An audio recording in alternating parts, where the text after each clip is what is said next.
哇，这次真的是被热醒了，可能就是昨天晚上放那个炭放的太多了，里面烧的特别的旺，这里温度特别的高。我又忘记关上了这个进风口了，一觉睡到大半夜，现在好像是凌晨了，凌晨的12点半了吧。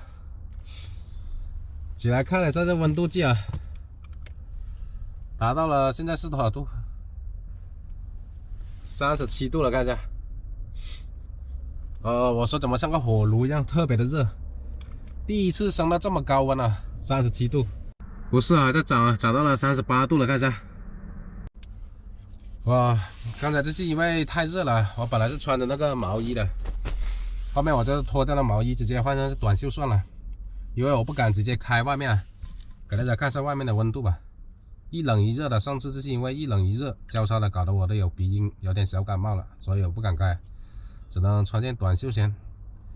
等下温度慢慢的降下来了，再穿个衣服给大家看外面吧。看一下，我每次给大家看的是连着网的，这样比较有说服力。现在外面是零下9度啊。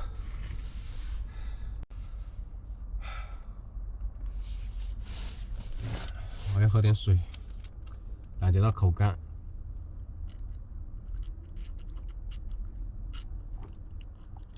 搞点水来试一下就知道这温度有多高，是吧？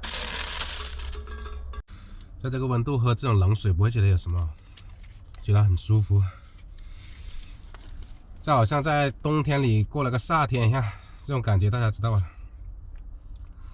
哎呀，这个脸都有点湿润润的，冒的那个汗。拿这个抹一下才行。哇，这个是那个一次性毛巾啊。上次我进北京里面玩的时候，租那个旅馆的时候拿出来的，我没有在里面用。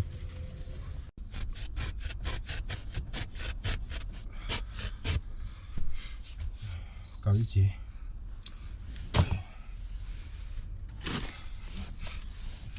搞点水来抹抹脸才行。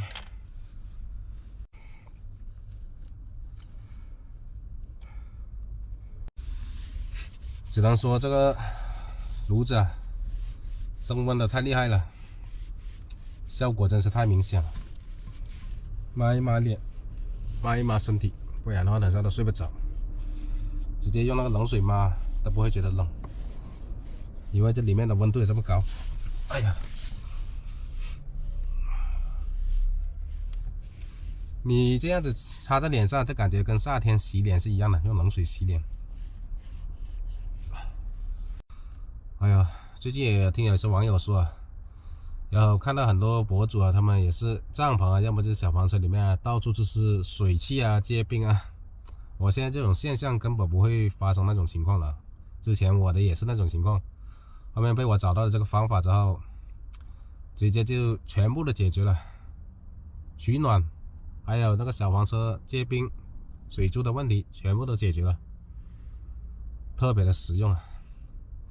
看现在一不小心都被热醒了，哦哟，38度啊，想一下有多热吧。但是外面温度太低了，我又不敢一下子打开门了，这样一冷一热的话你会受不了的。因为我这里还开着小窗子的，有透风的。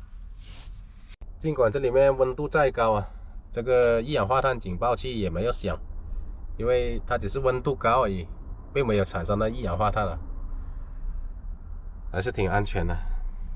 现在就降回了舒适温度了，25度了，感觉到好舒服啊，这温度。穿上这件毛衣，给大家看看外面的情况。